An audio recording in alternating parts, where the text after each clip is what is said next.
begins. Greetings folks, Eeler here, and today we have another World of Warships Division replay. For those of you new to this type of replay, we showcase a match while transitioning between the perspectives of a division's members. Today's match features a trio of Tier 9 destroyers. We have Lynn Wilkie in the maiden voyage of his German Z-46, Jimijaz in the Royal Navy HMS Jutland, and myself in the Soviet gunboat Tashkent.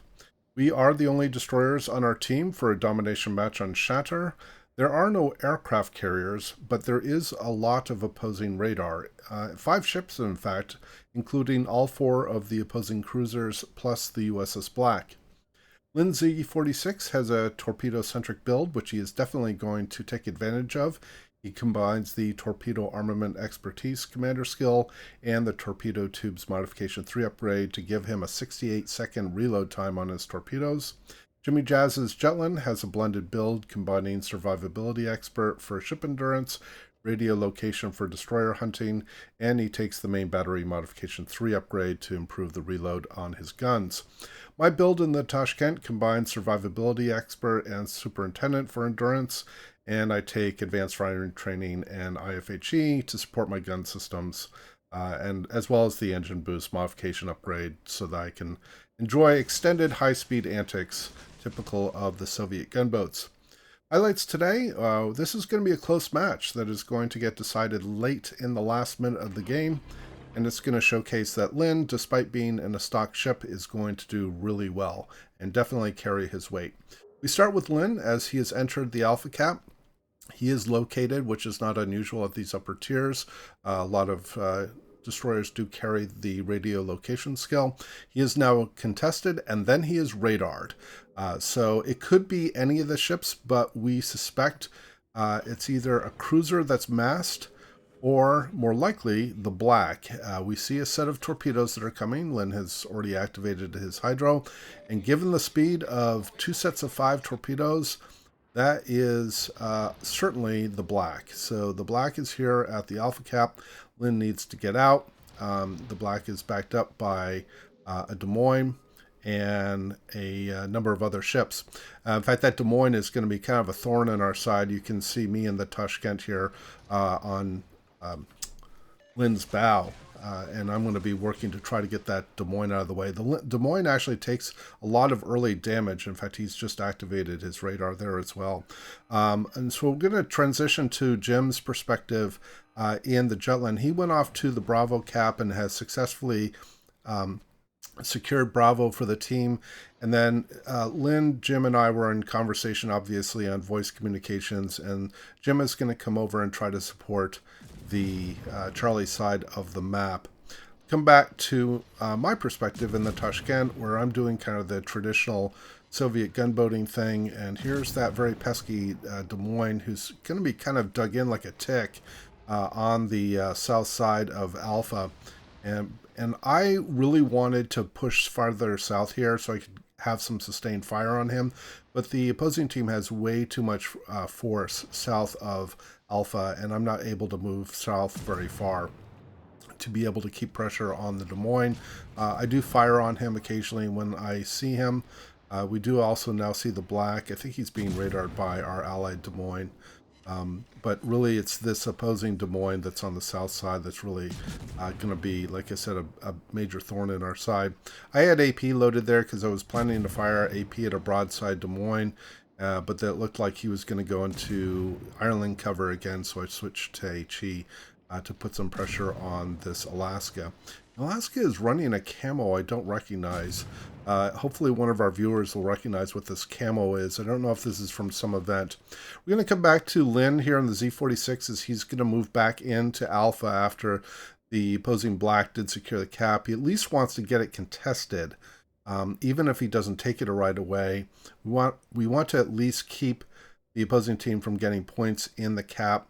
He did drop some torpedoes here into the smoke, hoping to catch either the Black or the Des Moines off guard, and then has decided to get out again. Because again, there's two radar ships that could overlap their radar. It's a very dangerous position to be in to try to stay in the cap. Do see the opposing Black here. He's putting some fire on our allied Georgia, which you can see on the southeast side of Alpha.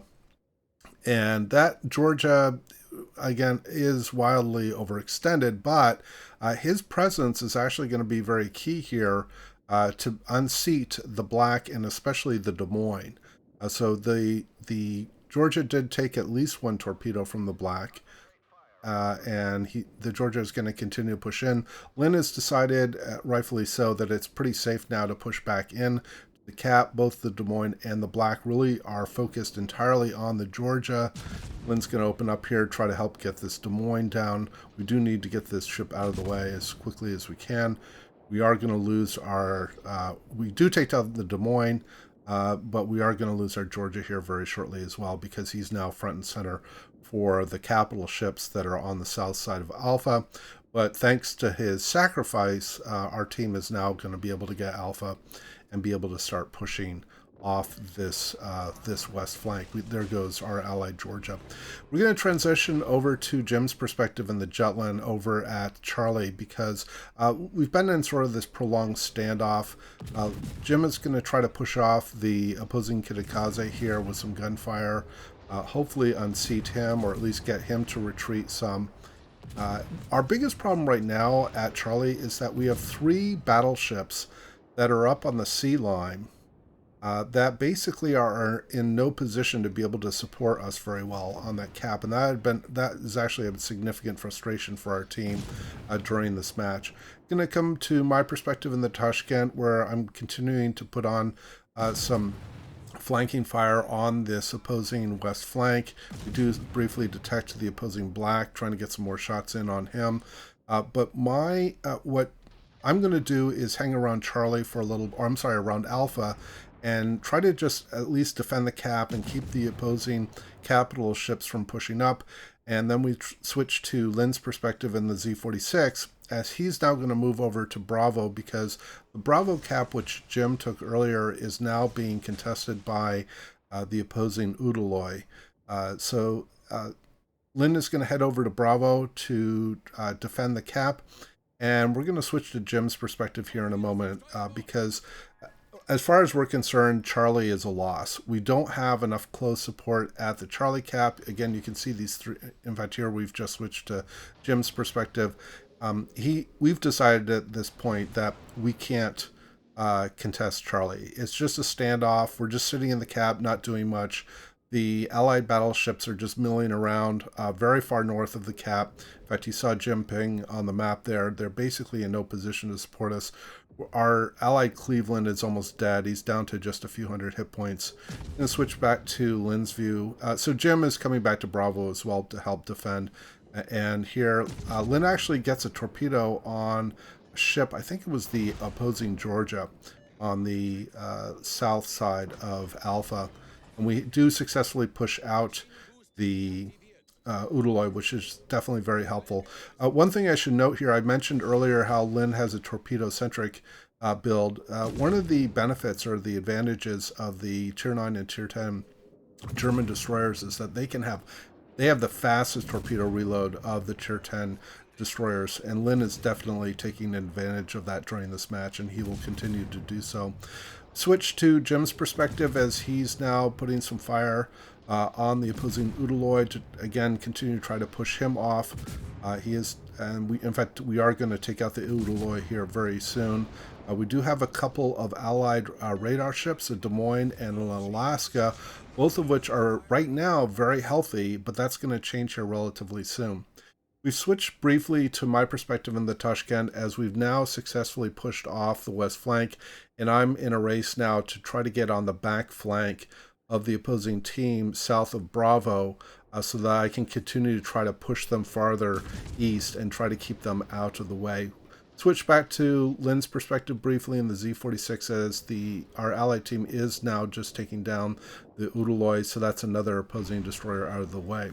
We hold 2 caps. We have a 2-ship advantage, so you would think everything is just hunky-dory. Well, my good friends, I think all of you know by now when I showcase these matches, we have a long way to go, and this is going to turn around at one point for the opposing team. here not too long. In fact, like I mentioned earlier, we have these two Allied radar ships, the Alaska and the Des Moines. So we very much appreciate their close support at Bravo, but they are now seriously overextended. And while both Jim and Lynn could theoretically provide smoke for them, they are simply too close and would be detected when firing from within their smoke. And in process, we end up losing both radar destroyers. So now, right now, we just have Jim and Lynn to try to hold the line at Bravo. We did lose one of the three Allied battleships that was on the north side of Charlie. So, and again, as far as we can tell, we don't know how much they've been able to contribute, but based on looking at the results at the end of the game, I'll let you be the judge there.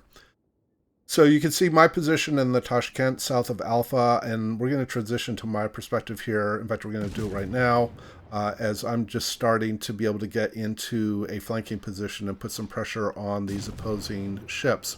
Now, my biggest threat here actually is two things. One is not so much the battleships, although there is an opposing Friedrich der Große that's on the quite close to me, that's on the southeast side of where I am, and I'm going to end up being a little too close for him, too close to him, excuse me. In fact, you can see he just came around the island. But my other big threat is the Black. We know the Black was on the south side of Bravo, and in fact, you can see a smoke screen is just going up. And so we know that and he's starting to fire on me as well. So the Black is actually my bigger concern. I don't want to stumble into any of his torps. One of the downsides of the Soviet gunboats' very high speed is that their speed can kind of betray them, and they'll be going so fast that they can't get out of the way of torpedoes. We've come back to Lynn's perspective in the Z-46 because we've been forced to pull back from Bravo. The opposing team, actually has done a pretty good job. I don't know if this was just coincidence or through good coordination in chat, but they are reconsolidating their forces on the southeast side of Bravo, and they're going to make a very focused push into this cap. Lynn, again, is using the very quick reload on his torpedoes to try to deny area, and he is actually going to get quite a few torpedo hits in Bravo as these opposing ships are pushing into the cap. Opposing team still has two destroyers, the Black and the Jimijaz. In fact, you can see Jim in the Jutland on the northwest side of Charlie, and he's actually going to go push back over that direction to try to back cap, and if at all possible, take out one of the opposing destroyers if they show up. So we have switched to Jim's perspective as he's approaching the Charlie cap. I think one of the other things that he was concerned about was being too close to radar. In fact, there is the radar from one of the opposing ships. Not sure which one it is, but we do now see the opposing Jimijaz, who's pretty low health.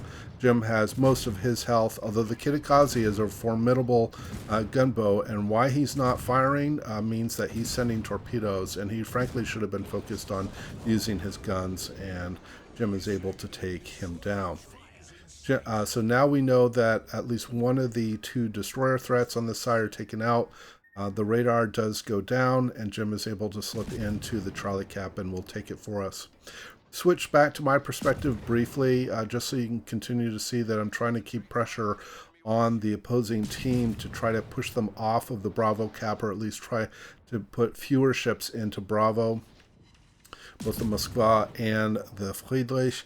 The Moskva is actually making a flanking run on Jim, or at least this is what we're going to find out here shortly. He's going to move over to Charlie.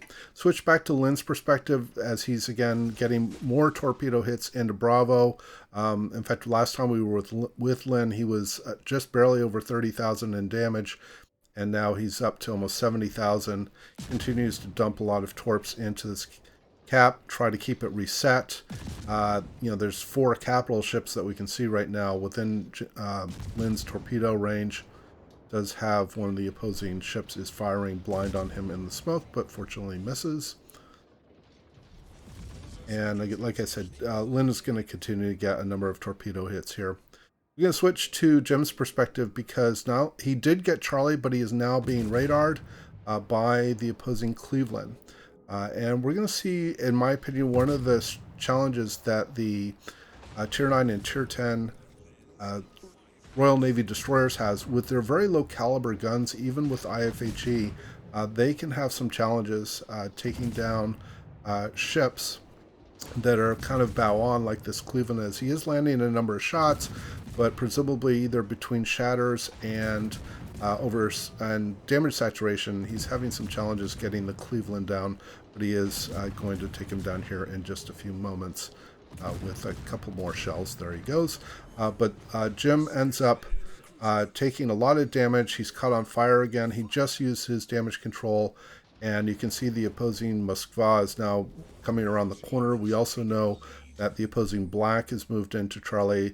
Jim is radared, and he's trying to get out of harm's way as quickly as he can, but he's not able to escape the radar. I expect that's from the Moskva. The Moskva, I think, is probably running the surveillance radar special upgrade to give him extended time on his radar.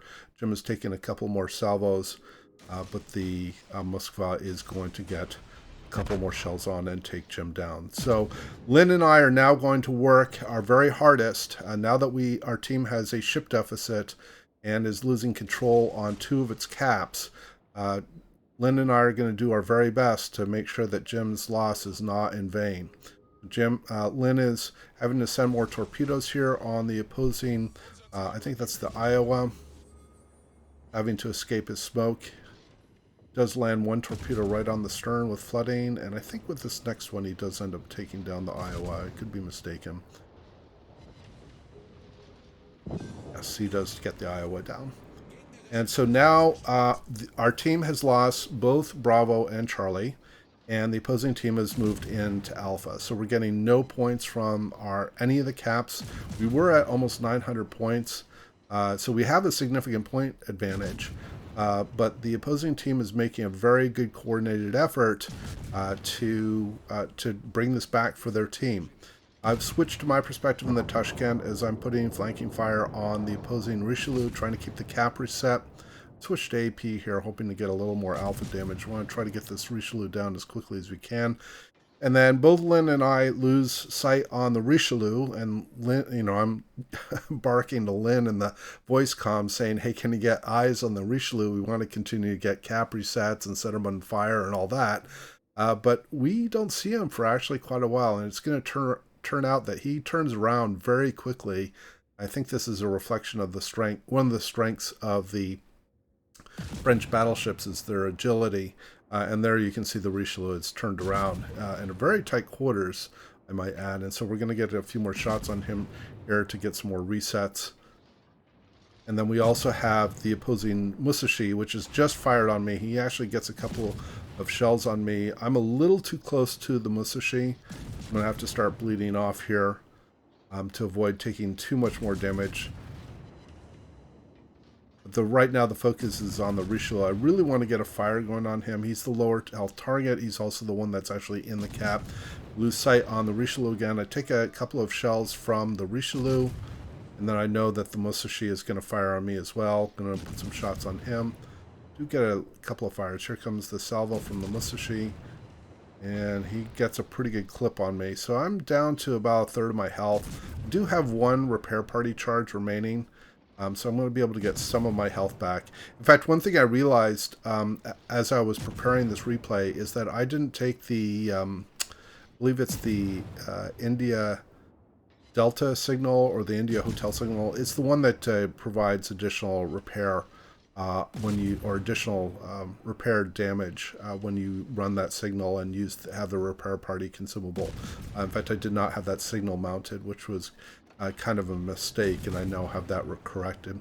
Do get a fire on the Richelieu, but he's actually been pushed out of the cap. So now Lynn and I are going to change our focus to the Musashi, who again is fired on me again. I made the mistake of turning in, end up eating a bunch of his shells.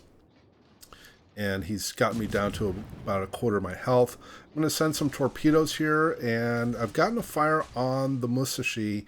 And if you watch the upper right-hand corner with the damage production, he is going to damage control that fire, and that's actually going to seal his fate.